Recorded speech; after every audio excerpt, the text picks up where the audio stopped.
Rafa, e a percepção que a sociedade tem de mães adolescentes, ela se difere um pouquinho da percepção que a sociedade tem de pais que são adolescentes? Tem essa Perfeito. diferença? Existe essa diferença, sim, infelizmente.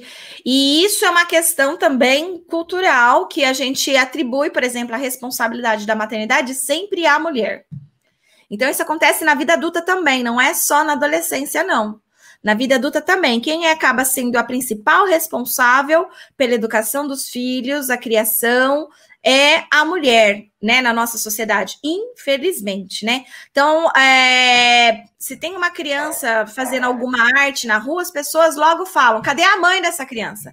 Ninguém fala: cadê o pai dessa criança? Né? As pessoas, cadê a mãe dessa criança? Então, isso se agrava também nesse período da adolescência, tá? Então, uma menina grávida,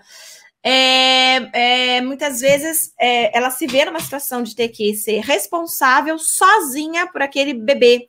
Não se pergunta pro menino adolescente, né? Não se responsabiliza ele por isso. E mais, a gente infelizmente tem também uma outra dificuldade. Às vezes, aquele menino adolescente, ele quer assumir a paternidade. Ele está apaixonado por essa mulher, ou mesmo que ele não está apaixonado por essa mulher, ele quer exercer a sua paternidade. Mas muitas vezes, por ele ser adolescente ainda, os próprios pais não permitem.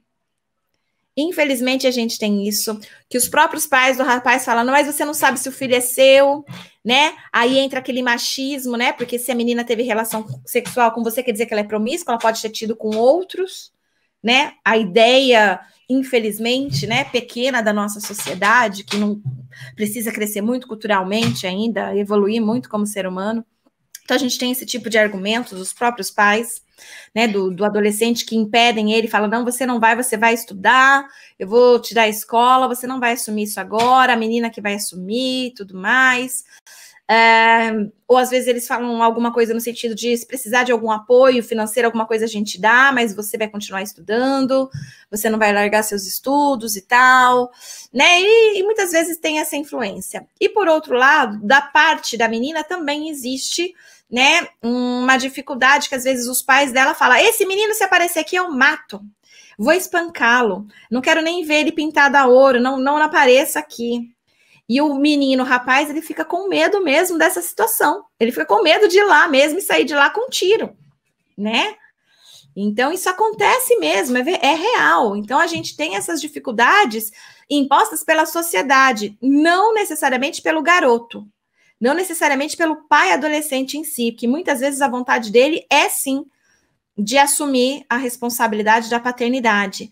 Mas, como são adolescentes e ainda dependem dos adultos, muitos adultos se interferem nisso, podendo ser os próprios pais do adolescente ou podendo ser os pais da mãe adolescente, de forma negativa, que impedem esse rapaz de assumir a sua paternidade da forma que deveria e que muitas vezes ele gostaria. Por outro lado, a gente também não pode descartar que muitos adolescentes também machistas, né, que sendo criadas por uma sociedade machista, eles abandonam as suas parceiras nesse momento, tá? Por eles mesmos, né, e às vezes com a conivência dos próprios pais. Então, isso tudo a gente deve levar em consideração e, sim, acaba sobrecarregando, né, e responsabilizando muito mais a mulher do que o homem, né? Tanto é que as pessoas falam assim: menina, como que você não se preveniu? E joga a culpa para cima dela, que como se ela tivesse engravidado sozinha, né? Se esquecem aí que tem um homem também responsável tanto quanto ela, né, que engravidou. Então, infelizmente, a gente tem ainda esse comportamento social negativo e que prejudica, né, tanto a mulher, quanto o homem, quanto o bebê, tá? São 3 prejudicados aí por uma questão sociocultural.